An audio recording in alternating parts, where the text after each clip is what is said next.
So maximizing your social media presence as a painting contractor, this blog and this webinar is going to quickly kind of get into what that looks like for you and how, you're going to use social media as a tool that's going to, benefit your bottom line. It's going to bring in new customers in your service area.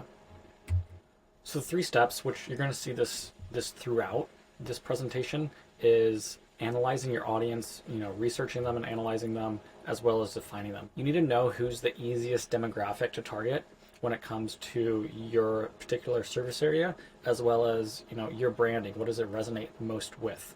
And that's going to be your easiest customer to acquire, especially through social media. And it's going to kind of jump into what that looks like and how to do it. So define your audience. Let's take the example from, last blog was, single mothers in their 40s, right? And if that is your audience here, you're going to research topics. What are they looking into? What keywords are they going to search to find you? Or, what are they looking for in terms of content that you can get in front of them to be, front and center in their mind if they're going to need painting in the future? So how are you engaging with your audience? Again, let's use that single mom demographic here.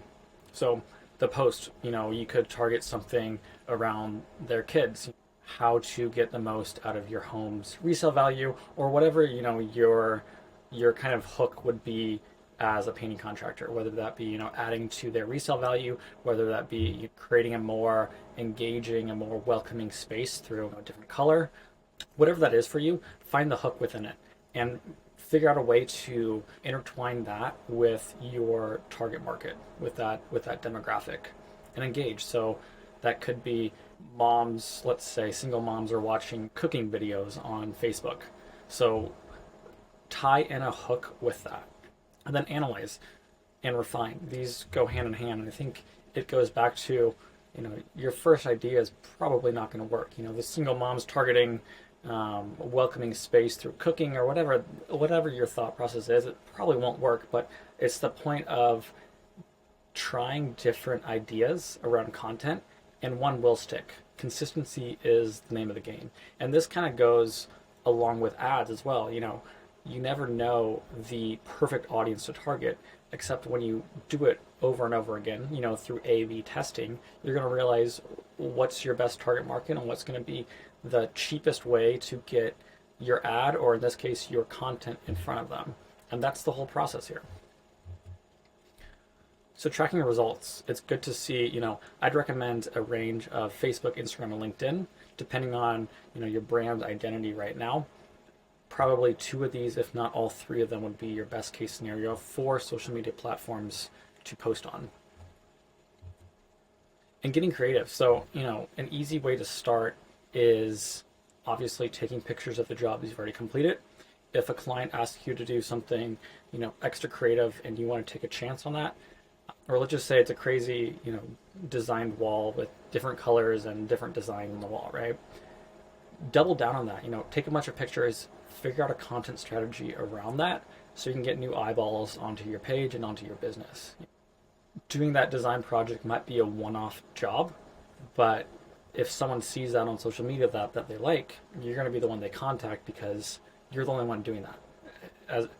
You're the only one doing that in terms of what they see, right? So it's an easy way to leverage past jobs and even getting creative, or doing a home project, something at your own home, right? And you're testing around with a different strategy and you post it. It's good to see creativity. It's good to see diversity in what you can offer. And brainstorming ideas. Again, this goes into testing a whole bunch of different strategies, and one's going to come out on top, and then you're going to compare that one that came on top to a bunch more different strategies. It's always going to be something that is ongoing. That's always, you're always refining. And again, don't be afraid to fail. You're one idea away from, using or having Instagram, Facebook, or LinkedIn be your number one lead magnet, to be the number one, revenue-based attraction that, you're getting prospects through. So always keep that in mind when, a post isn't doing well or an idea flops. Always keep in mind that you're just one away, and consistency and keeping up with social media is key. Analyzing trends. This is a big one. And the cool thing about trends is somehow you can tie that back into your business. And I wish we had a current thing or a current event going on that I could use as an example. But I mean, feel free to reach out with any ideas you have, to see if it could be a good hook, because more than likely whatever's going on is already getting eyes and buzz, and it's already trending in social media. So using that to some degree will increase your odds of being seen. And it's sometimes good to see, again, if you're stuck, to look at your competitors and their content strategies. I would normally say, especially in the painting industry, that most companies, most contractors are doing it the same, and that's not very creative. So that's why I think it's an easy way to get ahead by creating, very creative strategies around social media, whether that be doing some one-off jobs and posting it, or whether that, doubling down on your niche and trying to figure out, what single moms over 40 like to watch on Facebook.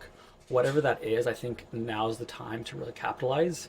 And more than likely in your service area, no one's doing anything crazy on social media. They're doing the regular types of posts, which are good if they're consistent. But if you want to get that edge over your competitors on social media, that's kind of where, analyzing, identifying who your audience is, and then understanding what content really resonates with them and catering your content towards that.